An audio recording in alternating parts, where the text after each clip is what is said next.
everyone. This is Shalu Goyal, a faculty member of Global Business College, is here with a tutorial video on a chapter of accountancy known as Journal Proper, also known as Adjusted Trial Balance.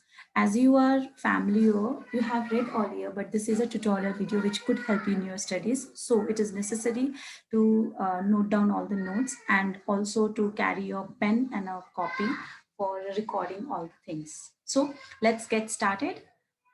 First of all, everyone, as you can see in your screen, journal proper is mainly used for original records of a transactions, which due to their importance or rareness of occurrence, do not find a place in any of the subsidiary books of accounting.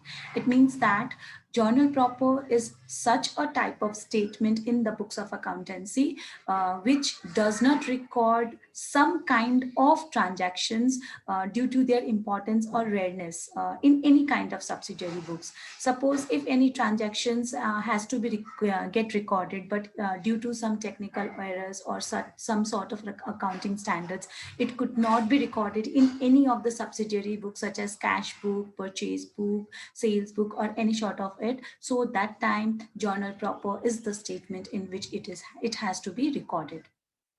The journal, the entries or the journals which are recorded in the journal proper is also known as miscellaneous journal.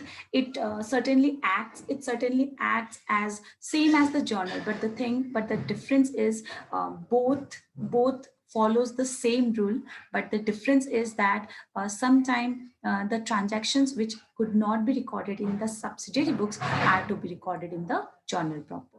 So let's move forward. I hope the meaning is clear to you that journal proper is a statement which records those transactions or those type of transactions which could not find a place in any of the subsidiary books of accounts in accounting. Is it clear? Yes. Now let's move forward. Uh, for doing the treatment or for posting any transactions in the journal proper, first of all, we should have two basic knowledge of the accounting. That is, one is first we know how to post the transactions in the trial balance. So you may have heard the word trial balance. So let me be quick and explain it to you that trial balance is a statement which provides summarized information about all the expenses, losses, assets, capital, liability, income, or gain. So this sort of informations are provided by the trial balance, and the rule which it follows is which goes as all assets and expenses losses are always debited. Means whatever is given in your questions, if the given proper question, if the given question is an asset, then you have to post it in the debit side. If it is an expense, you have to post it in a debit side. If it is a loss, you have to post it in the debit side. Same, likewise, it goes as all the capital, liability, income, gain, or profit are credited. Means either it be capital, either it be a liability, either it be a income, gain, or profit, all has to be credited in the trial balance. And the second rule, I hope you understand the concept of trial balance. All the expenses, losses, and assets are to be debited, and all the income, gain, liability, profit, all are to be credited. The second concept, which is based upon journal entries. Whenever we are posting the transactions in the journal proper, there are basically two parts. One is the given trial balance, and the second one is the adjustment. For the adjustment, you got to know the concept of journal entries, and you have studied earlier that journal entries are basically based upon two theories, that is the traditional approach and the modern approach. Traditional approach follows the concept of personal account, real account, and the nominal account, while the modern approach follows the concept of assets, capital, and liability. Is it clear? Now, let's move forward. Now we are heading towards the format of journal proper, and this follows. So at the beginning, as you can see in your board, it is written as adjusted trial Adjusted trial balance is the heading of the format, and as on means the particular date you have to write it down. Means on which date are you preparing the adjusted trial balance. It may be normally it is the ending of the fiscal year or the accounting year which we are going to be following. Suppose the fiscal year is 1st Baisakh to 31st Chaitra, then the date which has to be written on the format near this one, as on, after as on, we will be writing here 31st Chaitra, whatever the year is. Is it clear? Yes. Now the first one, there are basically 5 columns. We have 5 columns in the format. You can see in your screen. The first one is the account number. Account number means there may be various types of account. It may be asset, it may be expense, loss, capital, liability, income, gain, any of it. So as much as the number of accounts title will be increasing, the account number, basically it is a serial number. You can write it here as a serial number.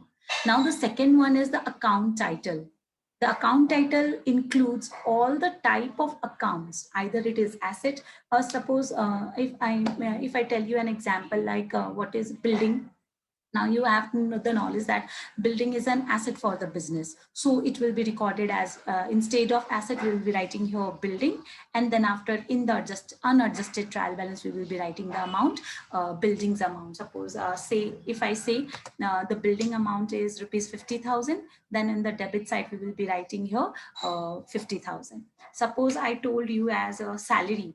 Salary is a what? Expense, assets, losses, liability, income, gain, profit, what. So I know you all know it very clear that salary is an expense for the business. If nothing is stated, then salary is treated as an expense for the business. So it is recorded here. Expenses को ठाउँमा हामीले के लेख्दिनु पर्छ यहाँ? Salary, and then we will be writing here rupees 10,000 or whatever it is given in the question. Suppose if I told you creditor, if it is given creditor भनेको छ भने हामीले यहाँ के लेख्दिनु पर्छ? Creditor, and creditor is a liability for the business, so it is posted on the credit side. It means that for the unadjusted trial balance, you must have the perfect knowledge on trial balance, and trial balance always is a summarized statement which provides all the information about assets, expenses, losses, capital, liability, income, and profit. Okay. Now then after comes the column of adjustment. It also has the debit column and the credit column. If any sort of information from the adjustment, it has to be debited, then we will be debiting it on the debit column. And if it has to be credited, then it has to be done in the credit column. But if certain type of information which is not provided up here if suppose I say, here it was given as building, but here it is given as depreciation on furniture, and here is no sort of information about in this all columns in which I'm rolling the cursor. Here is no information on about depreciation and no information about machinery. Then both the adjustments are made in the debit and credit column of adjustment. Okay. Then after, the third column goes as adjusted trial balance. Adjusted trial balance is the after treatment of adjustment. It means that भनेको अर्थ के हो भने, if suppose unadjusted trial balance मा कुनै amount दिएको छ र adjustment मा पनि कुनै amount दिएको छैन, means we don't have to do any sort of treatment here, and we will directly post this amount in which I'm rolling the cursor into the adjusted format debit side, right? But if certain type of information is provided here, and that too in the adjustment column, then we have to either subtract it or either add. And how we have to subtract or add it? If debit is treated with debit, जस्तै हामीले गर्छौं नि, प्लसमा plus जोड्यो भने हामीले plus गरेर प्लसमा लेखिदिनु पर्छ। त्यसरी नै हामीले इफ मैले डेबिट र डेबिटको कुनै ट्रान्ज्याक्सन गरिराछ भने त्यो सबै जुडेर डेबिटमा आउँछ है। इफ क्रेडिटको क्रेडिटमा ट्रान्ज्याक्सन मिलाएर गर्दिराको छौं भने हामीले क्रेडिटमा शो गरिदिनु पर्छ। तर इफ डेबिट र क्रेडिट छ भने whichever side is higher and by how much, that is recorded in the adjusted trial balance, right? Then after the ending process, Then after the ending process goes as we have to balance it all the debit and credit side has to be balanced. Either it will be of unadjusted trial balance, either it will be the adjustment columns, or it will be the adjusted trial balance of debit and credit. All has to be balanced equally. If your balance is right, matlab all the balancing amount are equal to each other, then your answer will be right. Otherwise you are having an error in the question or answer, so you have to correct it down. So we will be moving it forward with the help of an example, and I hope you will all be clear about the question and the concept of journal purpose. Thank you.